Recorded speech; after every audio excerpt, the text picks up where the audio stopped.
Oke, bismillah, wassalatu wassalamu ala rasulillah. Alhamdulillah kita bertemu kembali di channel saya, channel Miftahul Ni'am. Bagaimana kabar Bapak Ibu semuanya, para calon jamaah haji, terutama calon jamaah haji tahun 2025. Mungkin saat ini lagi berdebar-debar, rasanya ingin segera berangkat menuju ke Tanah Suci. Semoga Bapak Ibu semuanya diberikan kesehatan, kelancaran rezeki, dan juga keberkahan di setiap aktivitas Bapak Ibu semuanya dalam melaksanakan segala sesuatunya, termasuk dalam melaksanakan segala ibadah. Amin ya robbal alamin. Sudah masyhur diketahui banyak kalangan, tidak hanya di kalangan orang Indonesia, bahkan di kalangan orang luar negeri pun sudah mengakui bahwa jamaah haji Indonesia itu kalau berangkat haji biasanya mereka menggunakan atau membawa uang saku yang cukup lumayan besar nilainya, rata-rata mayoritas. Tetapi di sisi lain kita tidak menutup kemungkinan bahwa ada jamaah haji yang berasal dari ekonomi yang menengah atau bisa dikatakan pas-pasan. Nah, bagaimana triknya ketika kita berangkat haji tetapi kita ingin hemat atau terkendala dari segi ekonomi yang terbatas, pas-pasan, cukup-cukupan. Nah, bagaimana kita menyikapi hal tersebut agar ibadah haji juga tetap berjalan sebagaimana syariatnya, tetapi juga kita tidak terbatas kepada ekonomi kita. Simak terus video ini, kita akan bahas permasalahan tersebut.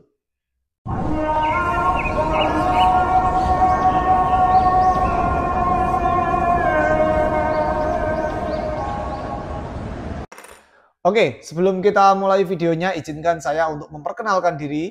Nama saya adalah Miftahul Ni'am, saya adalah jamaah haji tahun 2024 dari Kabupaten Jepara, Jawa Tengah. Saya berangkat haji dengan status cadangan, tapi alhamdulillah bisa berangkat karena masih ada kuota yang bisa saya tempati. Dan juga saya berangkat berstatus haji mandiri atau haji non-KBIH. Video terkait dengan tips dan trik haji mandiri atau haji non-KBIH bisa Bapak Ibu cek di sini atau di sini. Nah, dan juga video saya terkait dengan cerita haji tahun 2024 full mulai dari keberangkatan sampai kepulangan, ceritanya ada di playlist cerita haji 2024.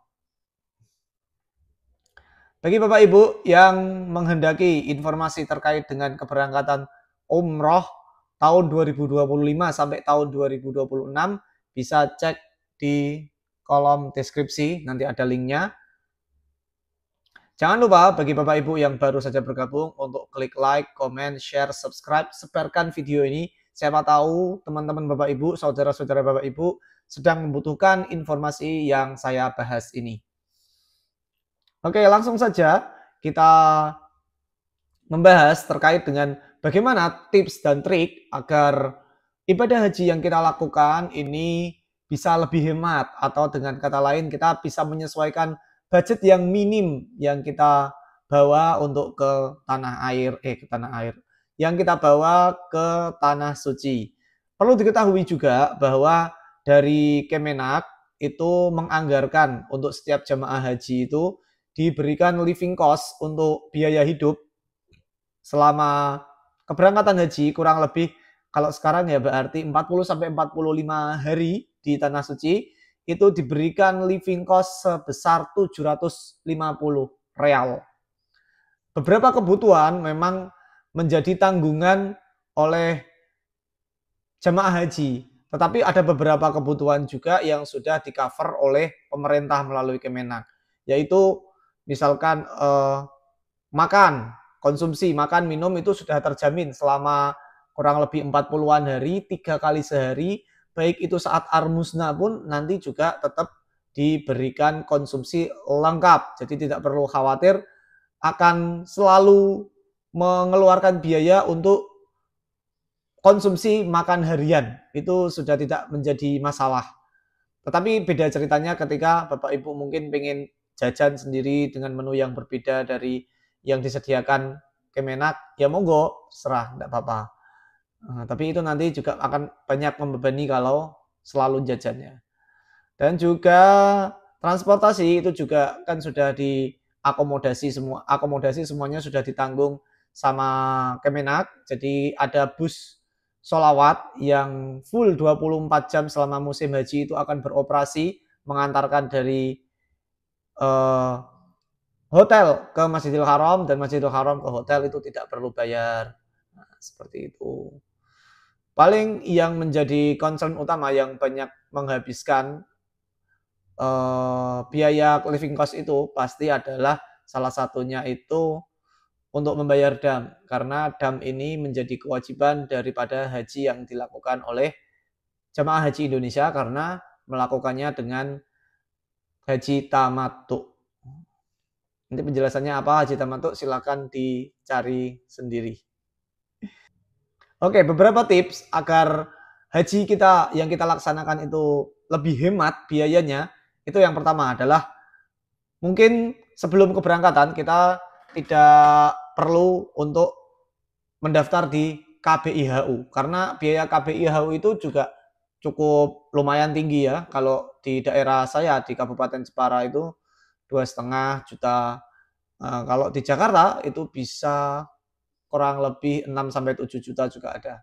Nah, seperti itu. Itu yang informasi yang saya terima ya. Tapi kalau Bapak Ibu punya informasi berapa nominal biaya KBIH, silakan tulis di kolom deskripsi. Nah, itu salah satu yang mengurangi lumayan banyak cost-nya. Yang kedua, itu Bapak Ibu wajib saya sarankan untuk membawa perlengkapan kebutuhan sehari-hari dari tanah air. Biasanya yang bisa dibawa dari tanah air itu mungkin kalau jajan-jajan ya, kalau tadi nanti bosen menerima makanan yang dari catering di hotel, itu nanti bisa membawa sendiri bahan-bahan makanan yang siap makan ya, tidak yang perlu nanti dimasak dulu, dibumbuin dulu dan sebagainya, tidak usah.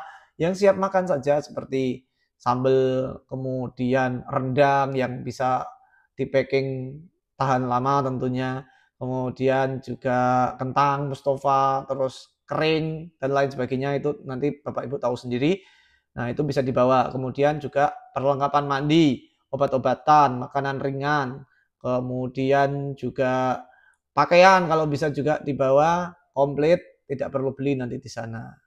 Cukup yang saya sarankan itu mungkin nggak usah banyak-banyak, 4 atau 5 set aja insya Allah cukup. Bahkan tidak perlu beli pun tidak apa-apa.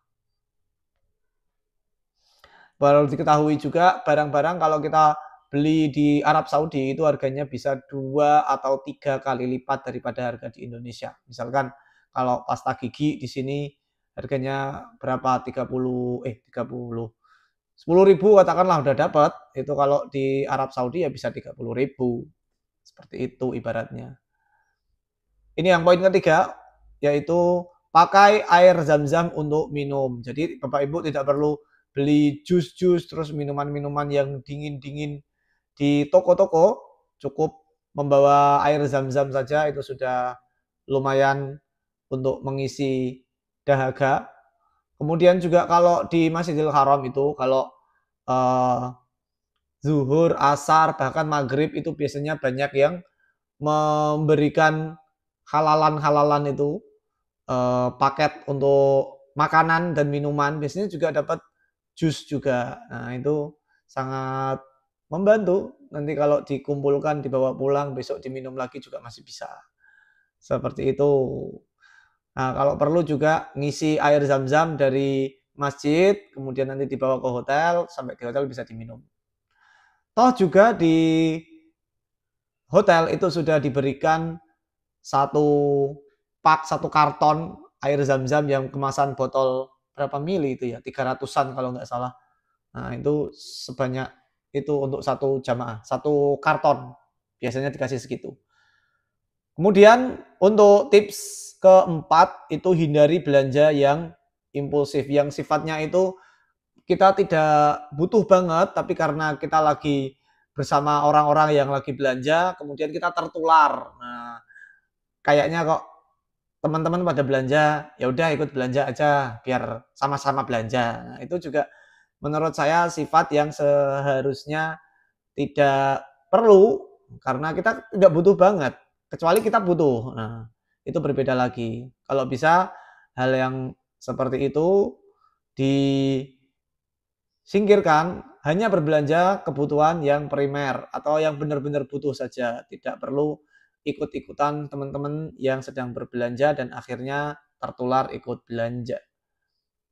Buat daftar belanja, terus juga anggaran. Nanti kalau mau di Saudi, belanjanya apa, gamis berapa, misalkan. Terus juga baju koko berapa, misalkan. Peci mau beli berapa, oleh-oleh. Kalau mau beli oleh-oleh bisa, tapi saran saya juga beli oleh-oleh itu di pusat grosirnya langsung. Nah, ini juga menjadi tips selanjutnya. Tips kelima itu kalau mau beli belanja, beli di pusat grosirannya langsung. Jadi akan lebih murah dan lebih hemat tentunya. Dengan biaya yang lebih hemat kita dapat barang yang lebih banyak. Seperti itu. Kalau saya kemarin belanja di Pasar Kaki ya. Nah, seperti itu. Nanti lokasinya di mana bisa dicek di playlist saya, nanti ada lokasinya. Kemudian selanjutnya itu tips ke-6, yaitu gunakan internet dengan bijak. Nah, bagi Bapak Ibu yang saya sarankan adalah beli paket internet dari Indonesia saja, karena itu relatif lebih murah dan lebih gampang untuk setting-settingnya. Kemudian nanti kalau sampai di Arab Saudi, minta sampai di hotel, nanti minta password wifi-nya, minta dikonekkan ke HP. Nah, jadi nanti selama di hotel, HP Bapak Ibu connect ke wifi, jadi lebih hemat daya, lebih hemat paket data maksud saya. Seperti itu. Dan juga ketika di luar hotel ya memakai paket datanya itu dihemat-hemat saja, tidak perlu banyak-banyak menggunakan paket data. Kalau mau upload foto, video nanti ketika di hotel saja pakai wifi. Kalau saya kemarin seperti itu. Kemudian tips ke-7, bawa uang cash secukupnya. Uang cash dalam bentuk real ya yang saya sarankan, bukan rupiah, karena itu lebih bisa diterima masyarakat di Arab Saudi, dan juga ketika pecahannya kecil-kecil, 1 real, 2 real, itu mereka bisa terima. Banyak yang bisa terima, tapi ketika dipakai rupiah, kita bawanya 10.000, 20.000, 50.000, 100.000, itu sebagian orang menerima bisa, tetapi sebagian orang di Saudi itu tidak menerima kecuali yang 50 sama 100. Jadi terkadang nilainya digenapkan, misalkan nilai barangnya realnya itu 120, karena kita nggak bawa 20 ribuan, karena kita bawa 20 ribuan, tetapi mereka tidak berlaku 20 ribuan itu, mereka minta 150 ribu. Nah, itu kan jadi lebih besar ongkosnya sebenarnya. Nah, nanti bawa uangnya secukupnya saja. Nanti kalau kurang bisa ambil di debit internasional. Saya sarankan bawa kartu debit yang Visa, nanti bisa tarik tunai di sana. Dan secukup-cukupnya saja, tidak perlu diambil semua. Karena kalau kita secara psikologisnya, kalau kita membawa uang yang banyak, nah itu pasti kita seolah pengen menghabiskannya, men-spendingnya terus. Kemudian untuk tips yang ke-8, ini seperti yang saya katakan tadi, makan cukup di dapur kloter atau dapur hotel, dan juga di sana sudah disediakan cateringnya 3 hari sekali, jadi tidak perlu repot-repot untuk jajan di luar, kecuali memang lagi pengen dan butuh banget. Kemudian untuk poin yang ke-9 terakhir, ini menggunakan transportasi resmi yang gratis. Misalkan Bapak Ibu bisa bepergian ke Masjidil Haram, bolak-balik itu bisa pakai bus sholawat. Kalau mau berkeliling kota Mekah, itu bisa pakai bus Makkah dan itu gratis. Nah, asal tahu letak, kecuali ketika kita naiknya di halte Masjidil Haram, itu baru bayar. Nah, jadi seperti itu tips yang bisa saya bagikan kepada Bapak Ibu semuanya. agar Bapak Ibu semuanya bisa memastikan mungkin yang kondisi keuangannya pas-pasan nanti bisa mengkondisikan budgetnya agar bisa maksimal ketika melakukan ibadah haji. Dan juga itu bukan suatu yang pelit ya, ini artinya kita berusaha menghemat dan juga supaya kita lebih berfokus kepada ritual-ritual ibadah. Oke, semoga bermanfaat apa yang saya sampaikan. Kurang lebihnya mohon maaf. Apabila Bapak Ibu ada tambahan tips dan trik lainnya, silakan cantumkan di kolom komentar. Semoga Bapak Ibu semuanya diberikan kesehatan, semoga Bapak Ibu diberikan kelancaran yang mau berangkat haji tahun ini. Bagi Bapak Ibu yang belum pernah haji, belum pernah umroh, saya doakan semoga Bapak Ibu diberikan rezeki oleh Allah, diberikan kekuatan, diberikan kesehatan, bisa berangkat haji umroh bersama dengan orang-orang yang dicintai Bapak Ibu semuanya. Amin ya rabbal alamin. Kita akhiri video ini, semoga bermanfaat. Jangan lupa untuk klik like, comment, share, subscribe, sebarkan video ini. Semoga Bapak Ibu semuanya diberikan keberkahan. Amin ya rabbal alamin. Wassallallahu ala nabiyina Muhammad walhamdulillahirabbil alamin. Wassalamualaikum warahmatullahi wabarakatuh.